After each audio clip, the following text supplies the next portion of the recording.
បាទជំរាបសួរពុកម៉ែបងប្អូនអរគ្នាមកវិញហើយតាមសន្យាគឺថ្ងៃនេះចង់បង្ហាញពីមុខម្ហូប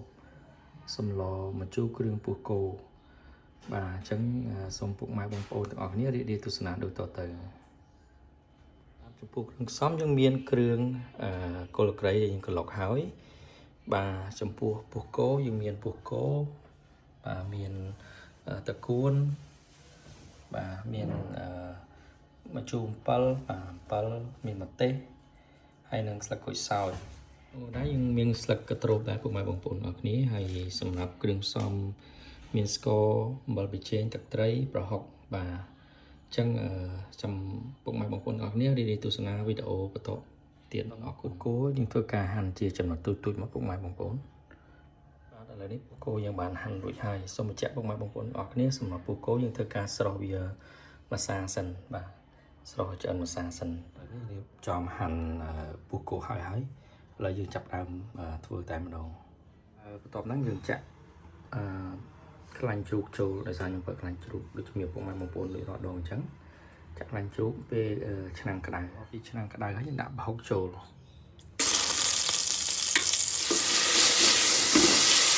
យើងដាក់គ្រឿងចូលបាទគ្រឿង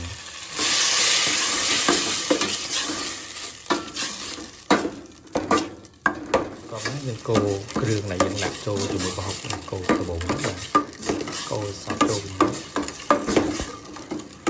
គ្រឿងប្រហុកចូលហើយកូរវាឲ្យចូលជាមួយប្រហុកសិនមក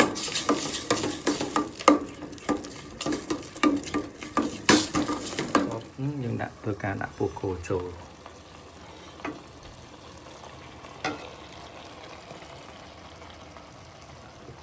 យើងក្លុកជាមួយគ្រឿងបាទយើងកូរជាមួយគ្រឿងនឹងឲ្យសព្វ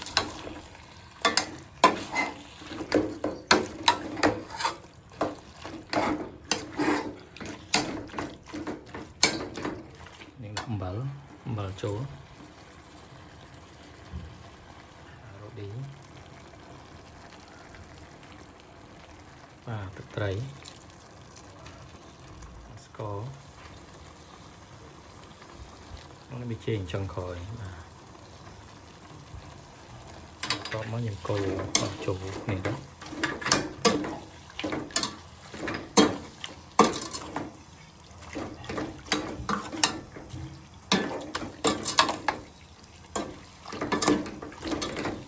ដាក់ភ្លើងរឹមល្មម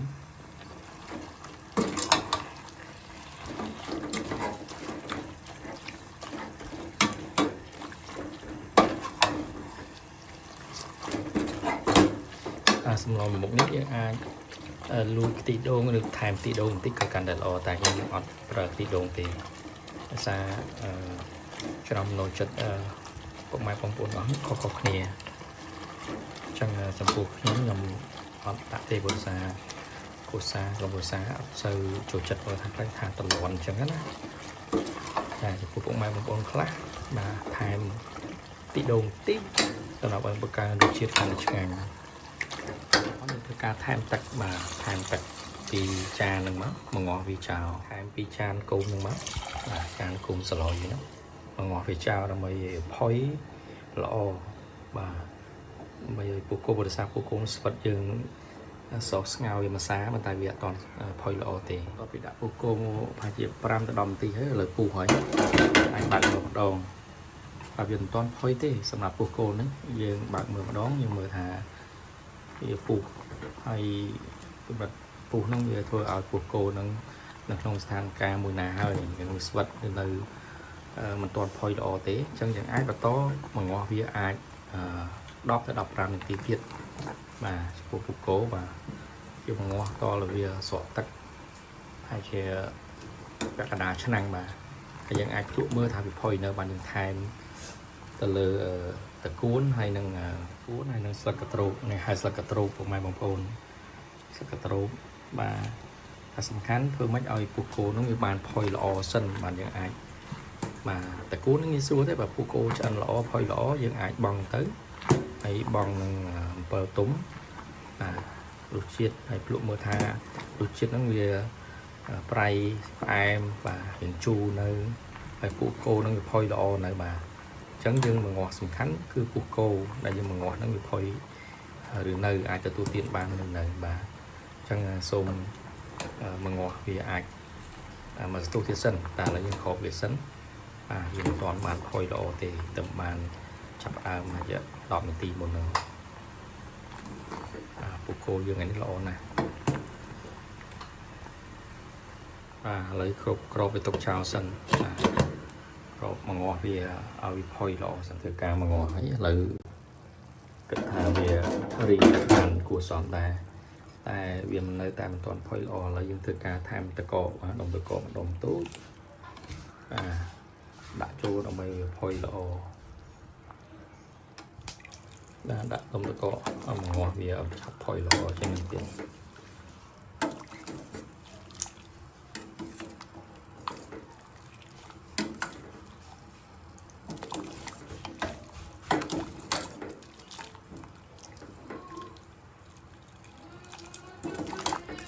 បាទនេះបានប្រហែលជា60-70% ណាការផុយល្អហ្នឹងនឹងមិនតាន់ទេអញ្ចឹងមកងាស់ហើយមកស្ទុះទៀតសិនក៏ហើយឥឡូវយើងធ្វើការមកងាស់ចោលទុកចោលទៀតឲ្យវាពុះដាច់ហើយមកស្ទុះទៀតមកតទៅហ្នឹងគិតថាវាផុយល្អហើយនេះរីងហើយទឹកបាទឥឡូវយើងគឺចាប់ដើមដាក់បញ្ជូរ7ចូលរីងល្អហើយឥឡូវគិតថាវាផុយល្មម7ចូលឥឡូវនេះ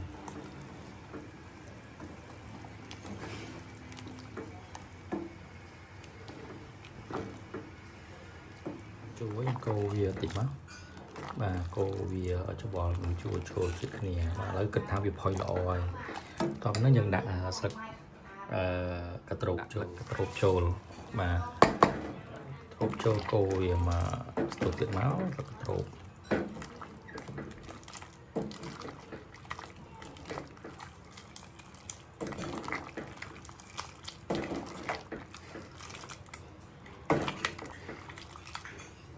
បាទឥឡូវនេះឆ្អិនហើយល្មមហើយ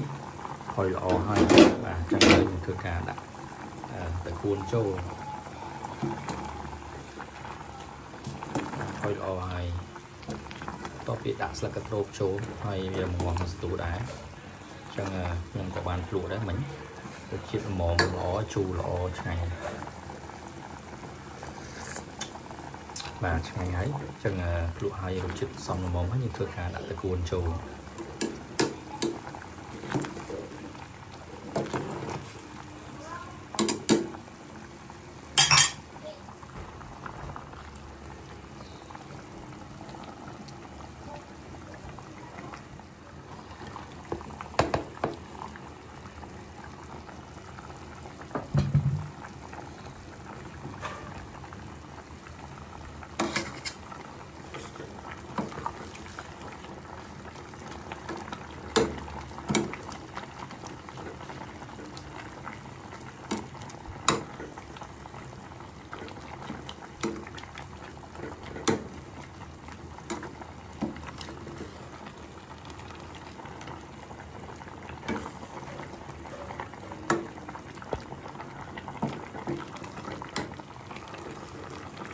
ពណ៌ល្អបងប្អូនក៏ហូបលឿងល្អ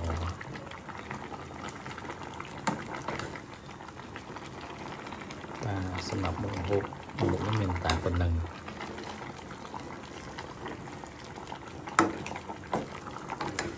ចាំមើលខ្ញុំធ្វើការដួសដាក់ចានបង្ហាញ